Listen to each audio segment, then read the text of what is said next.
Welcome to Fire Virgo Tarot. I'm a tarot reader and intuitive. Shout out to all my lovely Fire Virgos.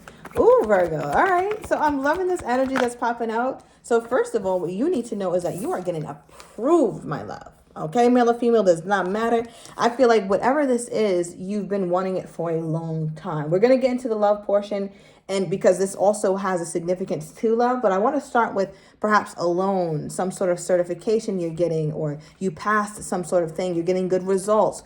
I just feel like whatever this is, Virg, you've been wanting it for a minute, and you finally get that approval letter, or you finally get like inducted into this new thing. All right. And I feel like it has something to do with whatever legacy that you want to leave behind. So I feel like some of my Virgos, you're going to go out to dinner, a celebratory dinner, or you're going to be drinking and smoking. All right. To sit and celebrate it. I don't know who this is for. All right. But shout out to you, Virgo. All right. Now, as far as the love goes, I feel like whoever this person is in your mind, you're just like, yeah, that's him, or this is her for sure. Like they just are the perfect person in your eyes. I feel like there's so many aspects to them that you just appreciate. Like you like the way that they think. I feel like you look at them and you think, when you think about their mind, right? And you think about their emotions, you think about the way that they show you love, or the way that they show you affection, even the way that they play with you. All of that is ideal. Like you're like, yes, I love the way they talk. I love the way that they walk. Like there's just so many things about this person that you just adore. And you're like, when I drew up my forever person, right? Whether it's a husband, a wife, a long-term partner, a concubine, I don't know. This right here, it's just like this is what you thought up. This is what you dreamt up. So it's just like, this is perfect. I feel like you're so attracted to this person. I feel like if I could say, I could use any suit to describe how you feel to this person, it would be the wands. I don't think it would even be cups. I think it would be wands. And I say wands because I think, Virg, you're just so enamored with this person. I feel like this person can do no wrong. Even if they piss you off, you turn right back around and you forgive them, or they're just so easy to forgive, or they're so easy to love and like. They're very charming. Who got my Virgo like this? What, Virgo? Oh, my. Okay. Your safe space. Right? Like, again, the way that they show up for you, Virgo, you love it. The way that they make you feel safe, you love it. And I feel like when you're with them, you don't want to let go, because some of you guys may live far from this person, or sometimes your good moments with them are short-lived. So when they are really good, you want to make sure that you're getting every ounce of that person, literally.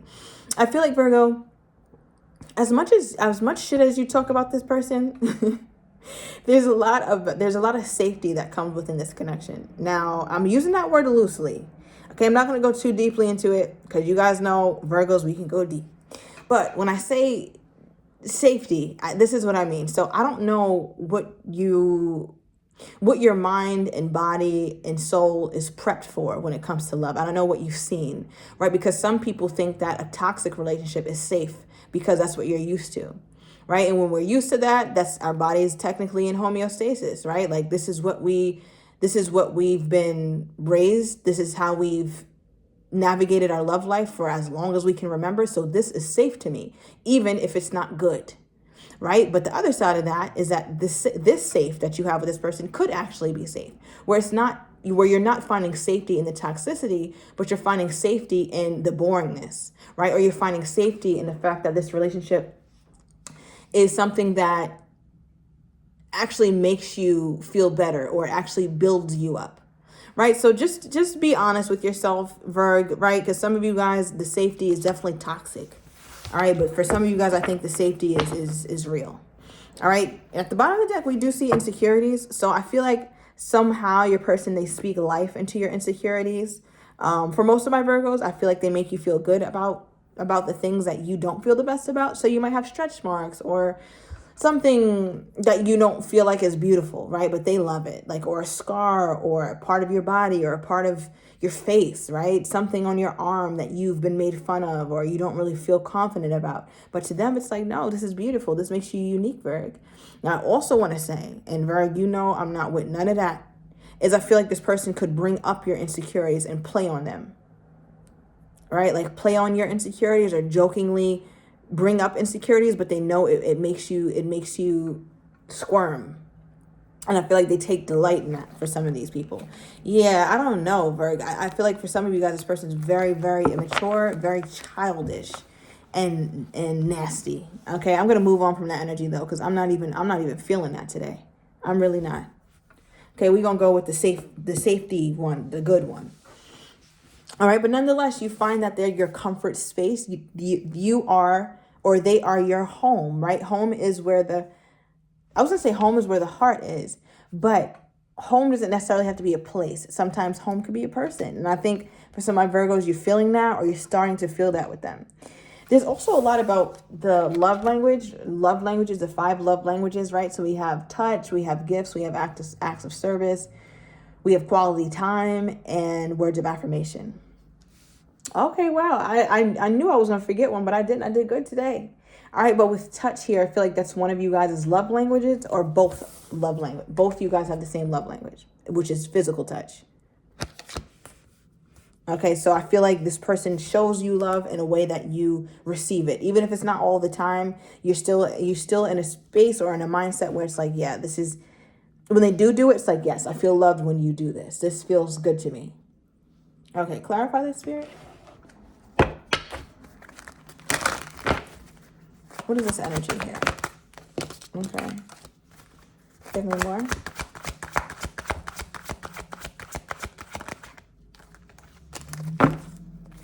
Yeah, remember I said if I could pull any suit, right? We're just now getting to the tarot. It would be the wands. You pulled nothing but wands, by the way. I just want to put that out there. We have, no, I'm sorry. You have the pentacles. I'm looking at these damn crutches as wands. But you have the 5 of pentacles, 5 of wands, and the 6 of wands. Okay? So I feel like when this person is not with you, you get really sad, or you get really down, or you get really stressed about it here, Virg. Like you don't, when they're not around, you don't feel comfortable, or you don't feel confident in it. It's like you feel really good when you're with them, but when they're gone, you get anxious, or you get nervous. Maybe you feel like, why is this so, Virg? Why do you feel like that? For some of you guys, you could be dealing with someone who is in a commitment, all right? And you guys are actually at a distance, but they're in a commitment, or you are. So like for some of you guys, okay, but what is this? It's like you feel like you're on a high and you're floating and things are wonderful, but when they leave, you just feel like, oh my God, no. But you always know that they're coming back, or you always know that you guys are good. 6 of Wands energy. Like you know that the situation with you two is going to continue on. So it almost feels like you don't think so, or you think that you're just waiting for the other shoe to drop. You're waiting for some bad news or something. It's like the bad news doesn't come. Okay, what is this? Yeah, Virg, look how I just clarified this, right? And we pulled the hurting card. Something about when they leave, you start to really get in your feelings. Why? Why does Virgo get like this? Why does my Virgo get like this? Okay. So I just feel like it's like coming down from a high, right? I mean, we did get the drinking and smoking, so maybe some of my Virgos need to ease up on that just a little bit, right? So that way your realities are more similar. Your sober reality and your not sober reality, right? But with the attraction card here, I feel like you're just so invested in them, almost too much. Like they become the object of your affection. And there's nothing wrong with that. But it does become kind of like a codependent thing when all your efforts and all your thoughts and your whole mental situation is all on this person. I know as Virgos, we can get obsessed, all right, when it comes to people that we like, people that we love, but we're thinking about them all day. I think that's a part of love. I think that's a part of infatuation. I think it's normal, Virg, but I am saying you want to watch it, right? If you're getting too consumed with this person, you want to focus on some other things. Yeah, like lean more into your purpose, Virg. All right, because the goal is to never make somebody our whole world. Never, never, never, never. You have so many other things you need to be doing. All right, but what also came out is fantasy and seduction and financially strapped. All right, so yeah, I feel like you could be focusing more on work or getting your income ready, but you're thinking about this person in most intimate of ways when you're by yourself, and that kind of takes your mind away from everything that's urgent in your life, and you kind of escape in this whole bubble, this little vortex of yours, and then you come back into reality and you feel like this, but then when you escape you feel like this. So there's a part of you who feels like it's not real, or this is not gonna last, or because you just don't seem to be secure.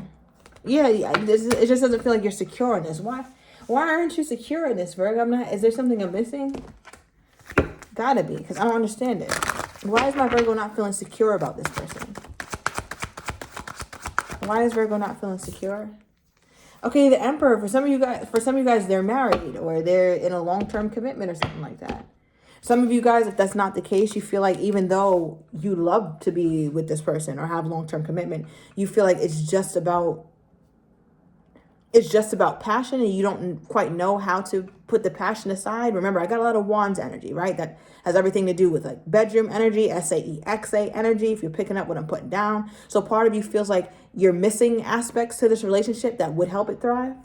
So even though you, in your mind here, Virg, you might be dealing with an Emperor, or somebody that ticks all your boxes, or somebody that's just this lovely, amazing person, you still feel distant from them when it comes to like the planning part and the emotion part. I think you're very clingy with this person when you see them. And I think they're the same way with you, right? But it's like when they're gone, it's like you don't feel confident about what you've built, because you're like, I don't really know if we've built for real. I don't know if this is really stable. Now, does Virgo's person see this connection as stable?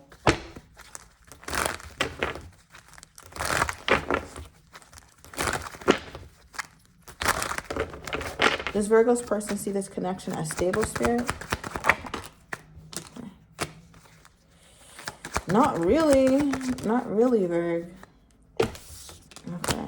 We get the Knight of Wands. You could be dealing with a Sagittarius, right? But the Knight of Wands, remember, I got wand energy in the very beginning. It just keeps on coming, right? So it's like they feel like it's fun, it's passion. I feel like this person, they have a little fire lit in their belly when it comes to you. So they're very driven by their emotions. They're very driven by a feeling when it comes to you, Virgo. Like it's a very feeling kind of connection. But just because there's feelings and there's passion, there's fun, doesn't mean that there's stability here. And I think that's when you get a reality check, when this person is away from you, because there's no real maintenance going on within the connection, right? We can have all the passion in the world when we're together, and we can mistake that for true connection. But when we're absent from each other or not physically present with one another, that's when other things would come into play, right? Like the emotions, like the stability, like the planning, right? Like the long-term kind of conversations and really getting to know one another. And not to say that doesn't happen, Virg, but I don't think it happens as deeply and as abundantly as the passion happens when you guys are together. And I think that's where your insecurity comes from with the longevity of this connection. All right, because they pulled the Knight of Wands. I mean, it's not a terrible thing, but it's also, I think you're just wanting a little bit more love and emotions, right? We also have the Ace of Cups reversed. So there's also aspects to this person where they have not given you a love offer. They haven't offered it. Something about this coming out in the reverse, though, Virg, makes me feel like they tried to before, or there was, hold on, what is this? Could be dealing with Aries. I'm getting Sagittarius energy. May 5th could be significant. Maybe March 5th. All right, also April 10th. All right, so we got Aries and Taurus, Sagittarius. What is this? Yeah. So we pulled the emotionally unavailable card. I'm not that surprised. And we have vacation. So one thing about it, Virg, you feel like a vacation to this person, right? Think about when you're on vacation. You don't have a worry in the world. You're trying to be as present as possible because it's short-lived. It doesn't stand the test of time, right? So I feel like that's kind of how your person sees you, and because of that, they're less likely to put their emotions on the table for this connection. Clarify this. Yeah, so I mean, they keep pulling wands, Virg. So it's like, yeah, they'll flirt, they'll message you, they show curiosity about you, but it seems very very vain, very surface level. I think you're beautiful, Virgo. Male or female does not matter. I think you're beautiful from head to toe, like aesthetically. I think you're very easy on the eyes, Virgo. And I feel like that's a part of what your person loves. Give me one more. 4 Cups. I feel like there's a part of your person who's like, yeah, maybe I could be a little bit more emotional, but I just have too much on my plate right now. I can't give out a love offer right now, and I can't accept any right now. It's just a lot that I have on my plate. So you might hear this person say that a lot, like, you know, that they have a lot going on, or they weren't able to really connect with you like they wanted to. Okay, give me more spirit on this person's energy toward my Virgo. Wow. Okay, we have the non-verbal I love you. Virgo, I don't know what the hell is going on. All right, this is their energy toward you. The nonverbal, I love you. So they never said it, but there are feelings here, though. I'm surprised to see that, Virgo, because this whole reading, I was like, yeah, I don't know about this one. I still don't know. All right, bottom of the deck, we have forgive me with their energy toward you, Virgo. So we're going to go into the extended. I want to get this person's next actions toward you, how they're truly feeling but do not have the courage to say, as well as the likely outcome. So if you're interested, Virgo, everything is down below in the description to the extended. See you in a minute.